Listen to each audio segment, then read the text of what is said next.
ये 400 बोल रहा, मैं बोल रहा हूँ कि एक जीरो हटा दो, इसका 40-20 की आने वाला टाइम इसको 40 भी नहीं देगा और इसको तड़ी पार कर देगा। झूठ का सौदागर सबसे बड़ा देश का प्रधानमंत्री है। विजेंद्र राठल, गांव बड़ौली, जहाँ से भाजपा प्रत्याशी उस गांव से बिलोंग करता हूँ, वो गांव है मेरा। ठीक।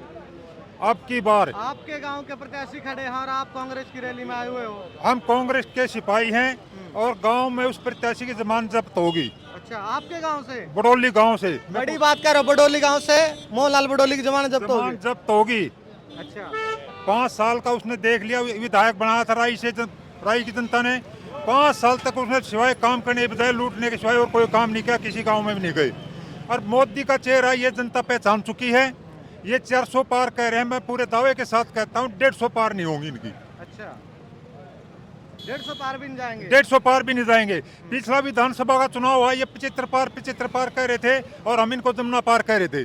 75 पार कहने के बावजूद इनकी सरकार नहीं बनी, गठजोड़ की सरकार रही है। और चुनाव से ठीक है पहले खट्टर को हटाना ये दर्शाता है कि बीजेपी का सुपड़ा साफ हो गया है, इन पे पानी फिर के इनके अरमान धूमिल हो गए हैं। कांग्रेस पार्टी की बाहर आई है, सरकार आएगी। 36 बिरादरी कांग्रेस पार्टी को चाहती है और अपने तन से मन से कांग्रेस पार्टी को जिताएगी यहाँ से। और 10 की 10 सीटें मैं पूरे दावे के साथ कहता हूँ, जैसे ये कह रहे हैं ना 10 की 10 सीटें हरियाणा प्रदेश है तो कांग्रेस पार्टी की जोड़ी में देगा। आपका क्या कुछ कहना है? जी, सबसे पहले तो आपके चैनल को और आपके दर्शकों को मैं नमस्कार करता हूं। तो पूछिए, आप क्या पूछना चाहते हैं? बीजेपी कह रही है कि हम तो इस बार 400 पार हैं, आज की रैली लेके क्या लग रहा है आपको? मैं ये बताना चाहता हूं, बीजेपी को इस बार तड़ी पार करना है, दिल्ली से बाहर करना है, 150 से ऊपर नहीं जाने देना है। और जो मोदी जी जुमले फेंक रहे हैं, 2014 में बोल रहे थे कि बहुत नारी व्यवहार हो रहा है, फिर महिलाओं के साथ वहाँ जंतर मंतर पर बैठे उनको खदेड़ के भगाया गया, पीटा गया। किसानों को बोल रहे थे कि इनकी 2022 तक में दुगनी आय कर दूंगा, उनकी आय भी दुगनी नहीं करी, उनको बोल के कर्जा दुगना कर दिया और उनको फांसी खाने पर मजबूर कर दिया। उसके बाद बोल रहे थे कि मैं MSP की गारंटी, जो किसान यहाँ धरने पर बैठे थे उनको भी झूठा जुमला वादा करके उनको भेज दिया और वो MSP भी वो नहीं दे पाए। तो 2022 तक उन्होंने बोला था कि मैं हर घर को, हर जना मानस को मैं घर दूंगा, रोजगार दूंगा, वो भी झूठा साबित हुआ। और हमारे युवाओं को इजराइल भेज रहे हैं मरने के लिए, वहाँ युद्ध छिड़ा हुआ है और 20-20 हज़ार रुपये में हमारे युवा साथियों को दूसरे देश में भेज रहे हैं कि वो जाओ और वहाँ मरो। तो ये जुमला पार्टी है, इसका बिल्कुल सुपड़ा साफ है। और ये 400 बोल रहा, मैं बोल रहा हूँ कि एक जीरो हटा दो, इसका 40-20 की आने वाला टाइम इसको 40 भी नहीं देगा और इसको तड़ी पार कर देगा। बड़ी बात कह रहे हैं, 40 कह रहे हैं कि सिर्फ 40 सीट आएंगी। बिल्कुल, आज पूरी प्रदेश में आप देख रहे होंगे, आज सतपाल महाराज जी का हमें नामांकन पत्र भरने आए हैं और हजारों की संख्या में काफिला गाड़ियों का है।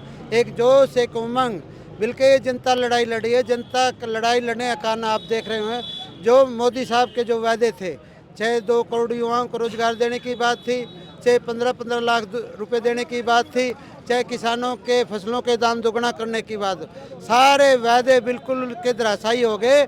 आज जनता बिल्कुल सड़कों पे है और इन्होंने जो जुल्म ढाए हैं, चाहे खिलाड़ियों पे सड़कों पीट के महिलाओं पे जुल्म ढाए, किसानों पे जुल्म ढाए, उन पे अत्याचार करे, चाहे व्यापारी वर्ग पे अत्याचार करे। किसानों की तो ये कह रहे हैं जहाँ विरोध आ रहा वो किसान है ही नहीं, कह रहे हैं कि ये तो कांग्रेस और इनेलो के द्वारा भेजे गए हैं। ये तो किसानों को नक्सलवाद भी क्यों थे, ये किसानों को आतंकवाद भी क्यों थे।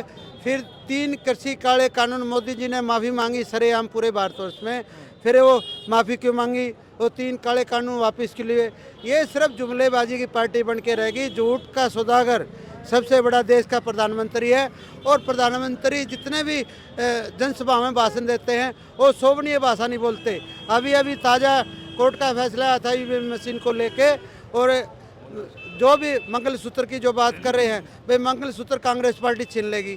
मंगलसूत्र तो उन्होंने छीन लिए। आज सोने का भाव देख लो, जो कांग्रेस पार्टी में सोने का भाव 15-20 हज़ार रुपये तोड़े होता था, आज लाखों रुपये तोड़ा। आज सिलेंडर का 1100 रुपये है। आज महंगाई आसमान छूगी। उनके पास तो कोई मुद्दा नहीं हो। जात पात का मुद्दा हरियाणा में फैलाएंगे, हिंदू मुसलमान करेंगे।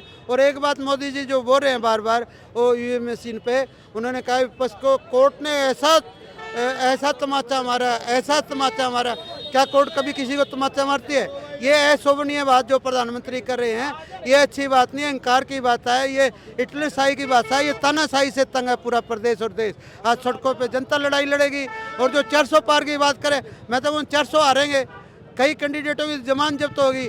आज पूरी प्रदेश और देश की जनता मोदी सरकार को खदेड़ने में लगी हुई, पूरा गुस्सा और पूरा आक्रोश है।